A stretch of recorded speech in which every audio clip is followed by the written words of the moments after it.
Հարց վերաբերում է այսօր տեղի ունեցող իրանա-իսրայելական հակամարտությանը ինչ վտանգներ եւ ռիսկեր ենք տեսնում մենք, որովհետեւ տնտեսությունը չի կարող ստերիլ գործել եւ չի կարող որևէ հակամարտություն, որ հատկապես տարածաշրջանային հարևան երկիրն է ներգրաված, պետք է որ մենք ռիսկերը հաշվարկենք, հասկանանք տնտեսության համար ինչ նախապատրաստական աշխատանքներ պետք է կատարենք, որպեսզի տնտեսվարողները դժվարություններ չունենան։ Եվ ձեր գնահատականը այլևս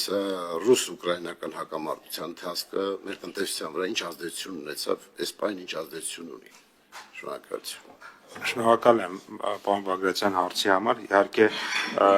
Հայաստանի Հանրապետության դիրքորոշումը քանիցս արտգործնախարարությունը հնչեցրել է եւ եւս մեկ անգամ չեմ վարանի կնշեմ, որ հույս ունենք, որ կհաստատվի շուտապույտ խաղաղություն, որովհետեւ դա շատ կարեւոր տարածաշրջանային կայունությունը շատ կարեւոր է բոլոր երկրների, այդ թվում նաեւ Հայաստանի համար, եւ ցավոք սրտի պետք է արձանագրեմ, որ հակամարտության այս քանի օրերի ընթացքում բնականաբար որոշակի խնդիրներ մեր տնտեսվարողները արդեն իսկ ունեն, մի շարք բեռներ կան, որոնք որ հիմա Բանդարաբաս նավահանգստում կանգնած են, դեռ դուրս չեն եկել, մի շարք բեռներ ճանապարհներին են կանգնած եւ բնականաբար եւ մենք արտահանման հետ կապված ունենք խնդիրներ եւ մեր ներմուծողները, որոնք Իրանից կամ Իրանի տարածքով այլ երկրներից ներմուծում են կատարում ունեն այս պահին բազմաթիվ խնդիրներ, հասկանալի է, որ դրանք մակրոգործոններ են, որոնք որ մեր կառավարման շրջանակից շատ այսպես ասած ցավոք սրտի շատ փոքր չափով են գտնվում մեր տիրույթում եւ մենք հույս ունենք, որ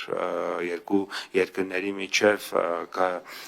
ուրեմն կավարտվի այս հակամարտությունը եւ կարողանանք բարեկամ Իրանի տարածքով շարունակենք ազատ առևտուր իրականացնել, ինչպես նախկինում տեղի ունեցել։ Պարոն Պապյան, ինչ կարծիք եք, չեք մտածել, որ օրինակ օպերատիվ շտաբ տնտեսավարման հետ կապված օպերատիվ շտաբ ձևավորենք, որովհետեւ մենք չգիտենք դրա խորությունը եւ տևողությունը, բայց մեր համար շատ զգայուն է սա ամանը, որպեսզի կոնկրետ պաշտոնյաներ հստակ իմանան, որ տնտեսվարողների հետ առնչվող խնդիրները պետք է արագ լուծվեն, հնարավորինս այո, մեզնից կախված չի շատ հարցեր, բայց մենք կարող ենք տնտեսվարողներ խորհրդատվություն իրականացնել, ինչ-որ չափով ապահովագրություն ապահովել, ինչ-որ չափով տեսեք, հիմա մենք խնդիր ունենք Վրաստանում գինեգործների հետ կապված եւ արդեն ամսից ավել 2 ամիս է մենք այդ բարդությունը ունենք եւ չենք կարողանում լուծել։ Իսկ եթե պատերազմական ավելի ծանր վիճակ լինի, ավելի բարդություններ կառաջանան։ Իսկ մեր խնդիրն է, որ տնտեսությանը ապահովենք հնարավորինս անվտանգ ընթացքով։ Այս իմաստով ինչպես է գնահատում։ Շնորհակալություն։ Շնորհակալ եմ, պարոն Բագրատյան, իրականում այդ հարցերը բոլոր մակարդակներում քննարկվում են։ Եվ քաղաքական, եւ տնտեսական, եւ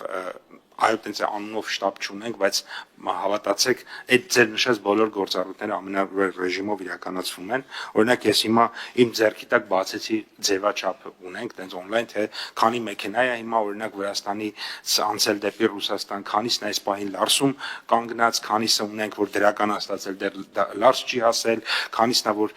Գիզի մաքսային անցակետում ընդ որում այդտեղ ամեն տվյալ կա ընդհանուր, ասենք Բեռնատարի համարանիշ 001 DD 37 օրինակ։ Այսինքն այս տվյալները նախարարությունը ՊԵԿ-ը շատ բոլոր տնտեսվարողների հետ ամենօրյա ռեժիմով կապի մեջ ենք, խոսում ենք, գիտենք, որ